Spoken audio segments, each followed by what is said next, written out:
So happy Monday mga kabady. Nasa Robinson Galleria nga po kami dahil wala nga pasok yung kapatid ko. Dahil every Monday nga po wala silang pasok kaya ayan napagala kami kaya tara.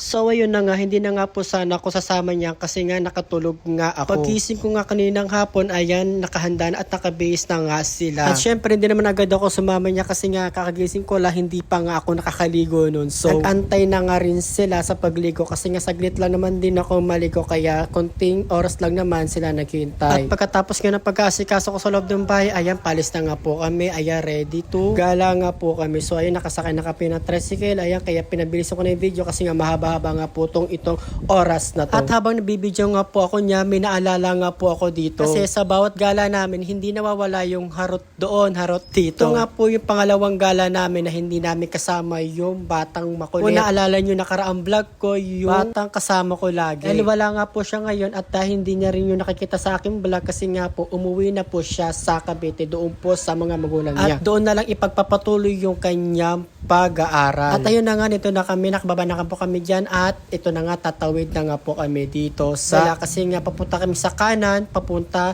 sa Landayan, Robinson. At bawat kilos at galaw ko nga rito talaga hindi ko talaga nawawala sa isip ko yung bata na yun kasi nga nasanay nga rin kasi ako kalaro yung bata na yun kasi sobrang kulit. Isa rin naman din ako mahilig makipaglaro sa mga bata lalo na kasi ako medyo isip bata, ganun. Parang hindi nga kami sanay dito kasi nga sobrang tahimik namin kapag lalo na kapag bababa kami magtutulakan, magtatawanan, ganoon. So anyway, nakarating na nga po kami dito sa Robinson Galleria sa San Pedro. So ayan, napasama lang naman din kasi ako pero di ko alam ko talaga kung ano yung mga bibilhin nila. Wala akong idea kasi nga sumasama lang naman din ako, di ba? Habang wala pa nga akong trabaho dito, habang nag-aantay nga ako dito. Bahay ng ate ko kasi nga dito muna ako nag-i-stay habang nag-aantay nga po ko ng balita doon sa amin pinag-applyan. At hindi rin ako makabalik sa Manila kasi nga bihira lang po yung pumunta yung mga agency. So mga oras na yan, nag-ice cream muna kami, nagpalamig pa kami. So ayun, pakita kami, nagpapasayo-sayo pa. At habang binibidyo ko nga yung baba niya, nangangutog nga yung tuhod ko kasi nga nalulula ako. Sobrang taas kasi nito. Hanggang 4th floor ata to. No? Pag-akit namin, bumaba na nga po kami agad kasi nga hindi namin makita yung hinahanap nila. So ayan, pahinga muna kami dito sa tabi. Ayan, kasama ko yung mga pamangkin ko at yung ate ko. So ayan. At naisipan nga namin pumunta sa Unicity. Ito lang din sa Landayan side ng Robinson. At habang nagbibidyo ako niya, may dalawang dicer nga po sa likod ko na dala-dala yung mga pushcart. Pangako kong vlogger daw ako, sabi ko medyo. So ayan, nagpa-shoutout nga po silang dalawa. Yung videohan ko nga, ayan, nahihiya pa. So paano kayo masya-shoutout yung mga kuya, mga dicer.